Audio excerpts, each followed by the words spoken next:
ዩክሬን ስንዴን ወደ ውጭ በመላክ ዓለምን ትመግብ ነበር። እህል ስትልክ በምትኩ የእርሻ ውጤትን ያሳድጋሉ የሚባሉ ግብአቶችን በሰፊው ታስገባለች ተብሎ ነበር የሚጠበቀው። ዛሬ ግን ያ ሁሉ መሆን ተስኖታል። አሁን ግን ሀገሪቱ ከሩሲያ ጋር በገባችበት ጦርነት የተነሳ በዓለም ሶስተኛዋ የጦር መሳሪያ ሸማች ሀገር ሆናለች። መቀመጫውን ስቶክሆልም ስዊድን ያደረገው ዓለም አቀፉ የሰላም ምርምር ተቋም በምህጻረ ቃሉ SIPRI ያወጣው አዲስ ዘገባ የአውሮፓ ሀገራት ከሩሲያ ጋር ባለው ጦርነት ምክንያት የጦር መሳሪያ ሽያጭን አጧጥፈውታል ያለው በአውሮፓ የሚገኙ የኔቶ አባል ሀገራት በዚህ በጦር መሳሪያ ሽያጭ ከፍተኛ የቁጥር እድገት አሳይተዋል። ወደ ሀገር ውስጥ የሚገባው ዋና የጦር መሳሪያ በተመሳሳይ ጊዜ በ65 በመቶ አድጓል የተባለው፣ በአንጻሩ የዓለም አቀፉ የጦር መሳሪያ ዝውውር በ5.1 በመቶ ቀንሷል። የስቶክሆልም ዓለም አቀፍ የሰላም ምርምር ተቋም የጦር መሳሪያ ዝውውር ፕሮግራም ከፍተኛ ተመራማሪ ፒተር ዲ ዌዝማን በዓለም አቀፍ ደረጃ የጦር መሳሪያ ዝውውር እየቀነሰ ቢመጣም በሩሲያና በተቀሩት የአውሮፓ ሀገራት መካከል ባለው ውጥረት ምክንያት የጦር መሳሪያ በከፍተኛ ሁኔታ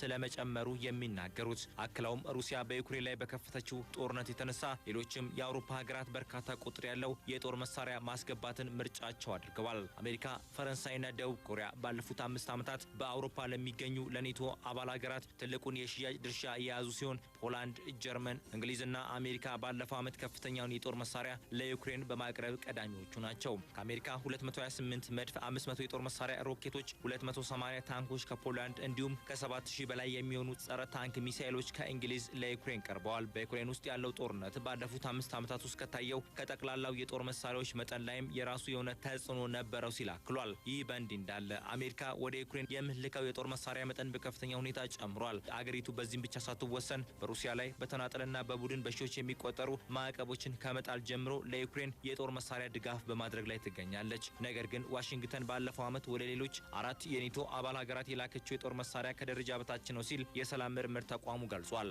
እንደ ምክንያት ያቀረበው አሜሪካ ለዩክሬን የምታቀርበው የጦር መሳሪያ በአንጻራዊነት ብዙም ያልዘመነና በዋነኝነት ሁለተኛ ደረጃ የተባለ ሲሆን ለሌሎች የኔቶ አባል ሀገራት የሚቀርበው ግን የተራቀቁ የውጊያ አውሮፕላኖችና አዳዲስ የአየር መከላከያ ዘዴዎች እንደሆነ የተገለጸው። አሁንም አሜሪካ ግንባር ቀደም የጦር መሳሪያ ሻጭ ሀገር ሆና ቀጥላለች። ባለፉት 5 ዓመታት የሽያጭ እድገቱ ከነበረበት 33 በመቶ ወደ 40 በመቶ ከፍ ብሏል። ጥይቶች፣ ታንኮችና ሰው አልባ የጦር አውሮፕላኖች በአጠቃላይ የጦርና ለወታደራዊ አገልግሎት ጥቅም ላይ የሚውሉ መሳሪያዎች ንግድ አድጓል። ጦርነት ውስጥ የምትገኘው ሩሲያ ከዚህ ቀደም ሁለተኛ ከፍተኛ የጦር መሳሪያ አቅራቢ የነበረች ብትሆንም ዛሬ ላይ በገባችበት ጦርነት ምክንያት የሽያጭ መጠኑ ከ22 በመቶ ወደ 16 በመቶ ዝቅ ብሏል። የሰላም ምርምር ተቋሙ ከፍተኛ ተመራማሪ ፒተር ዲ ዌዝማን እንደሚሉት ሩሲያ ወደ ውጭ የምትልከውን የጦር መሳሪያ ገደብ ያበጀችለት በተጣለባት የንግድ ማዕቀብ እንዲሁም አሜሪካና አጋሮቿ ሩሲያ የጦር መሳሪያ ላይ ባደረጉት ጫና ምክንያት እንደሆነ ነው። ከሩሲያ ታላላቅ ደንበኞች መካከል አንዷ የሆነችው ግብጽ በ2022 ከፍተኛ የውጊያ አውሮፕላኖችን ለመግዛት ትዕዛዝ ብትሰጥም ከጊዜ በኋላ ግን ፍላጎቷን ትታለች ሲል ተቋሙ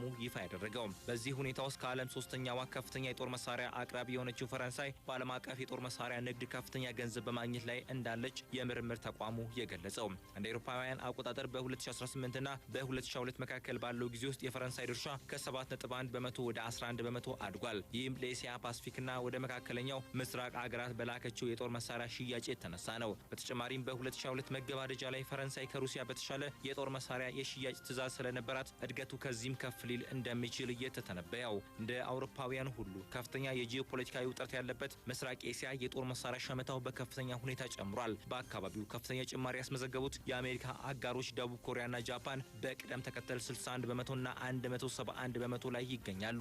አውስትራሊያም ከውጭ የምታስገባውን የጦር መሳሪያ 23 በመቶ አሳድጋለች። የሰላም ምርምር ተቋሙ ከቻይናና ሰሜን ኮሪያ የሚመጣው ስጋት ማየሉን ተከትሎ ሶስቱ ሀገራት ከዋና አቅራቢ አሜሪካ መሳሪያዎችን መግዛት ምርጫቸው አድርገዋል ይላል። ከቀናት በፊት የባይደን አስተዳደር ለታይዋን በመቶዎች የሚቆጠሩ የኤፍ-16 ተዋጊ ጀቶችና ሚሳኤሎችን ጨምሮ የ$651 ሚሊዮን የጦር መሳሪያ ሽያጭ ለማጽደቅ መወሰኑን ቻይናን ማስቆጣቱ ይታወሳል።